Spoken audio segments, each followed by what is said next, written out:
problems, when I talk of Lean Six Sigma, I think most of you go attended my classes. So we start with this. So I segregate the problems. Problem is what? Problem is a gap between the target and the actual. Okay, and how to achieve that target? You have to solve the problems. So solving the problems are because of causes. Correct?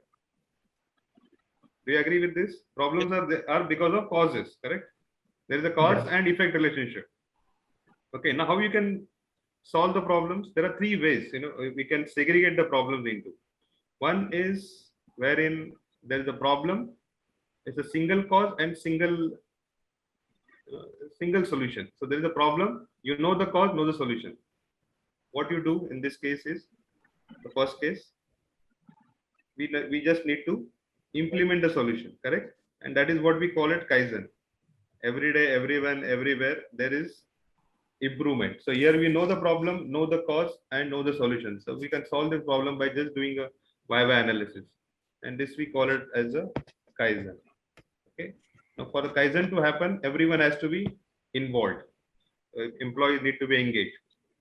Okay, so that they can give you ideas, they can give you suggestions, and from there the innovation will happen. Okay, so when you look at revenue improvement, your employees need to be engaged. From there you will get around 80% of the ideas for improvement, ideas for innovation. And to get that engagement, we need Lean. Then the second type of problem, you know the problem and know the cause and know the solution as well. Okay, but the causes are like not very complex, but you need to involve. Suppose there is a customer complaint and I need to involve person from quality, person from admin, or person from procurement. But I know the causes. So what normal companies do, they call for a meeting, and there is one guy who will maybe the quality guy who is supposed to respond to the customer. So he calls for a meeting and he creates an action plan, and everyone agrees with that action plan. But again, after 15 days, again there will be a meeting to review what has happened, and you will find that almost in most of the cases only 50% of the actions are implemented. Now this approach, how the companies which are world class or companies which are applying Lean, okay, how they work with the concept of Kaizen event. Okay. A Kaizen event is something like it's a group of people, cross-functional team, which will come together and will solve that particular problem. Okay, so in earlier days we used to call this quality circle. So quality circle. Nowadays they call it Kaizen event, or Kaizen sprint, or Kaizen blitz, or sprint. There are multiple names to it.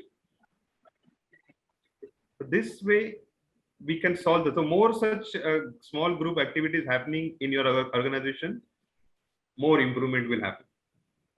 Okay. Now these two parts is called as Lean. Okay. Where you need to involve your people and small group activities. Okay. This is one way of solving the problem.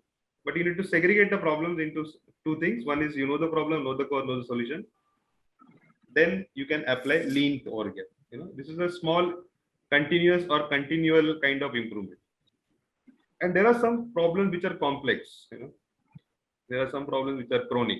So there you have to do some kind of projects, which we call it the Lean Six Sigma project, okay, where we need to have data as well as we enter the problem through process door or data door. Okay. So this part we are not going to cover as such. This comes in Six Sigma. Okay. Where we use both Lean and Six Sigma principle.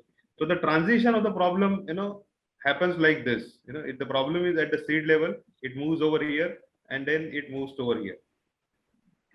This is what my experience is. So if you solve the problem when it is at seed level, you can do that with simple why analysis. After that, you have to do a cause and effect diagram or fishbone diagram, and then it becomes very complex. You have to call me as a consultant for solving that particular problem. where it is difficult to pinpoint on the causes. So your revenue is going down, profitability is going down, cash flow issues, lots of customer errors, patients are not satisfied, our customers are not satisfied. These problems are in the costs are going up. These are chronic problems. We call it complex or chronic problem. Now, what is solution now? The solution is there in lean. Okay, everyone has to go for lean. Now, lean, it started with Toyota production system. Toyota is has pioneered in lean, and most of you will see all these continuous improvement tools or techniques. So they came from automobile industry.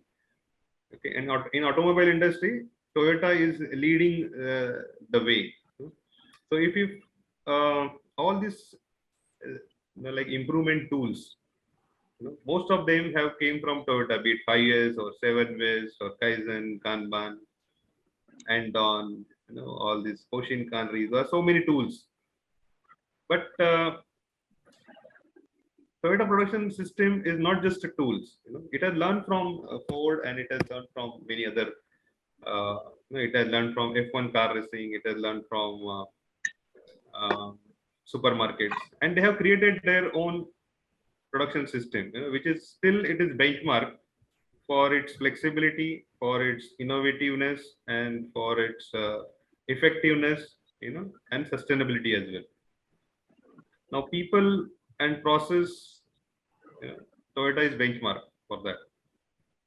And then came the lean. So there are some professors like Jim Womack, Mike Rother, and Daniel Jones, and there are so many others, which they have toured Japan, and they have done a thorough analysis of which was a government, US government sponsored that study, and then they came out with this word lean. But before that lean word came, Toyota was already doing lean. So this lean thinking and lean what you can say systems thinking, it came afterwards, but Toyota was already practicing all these things.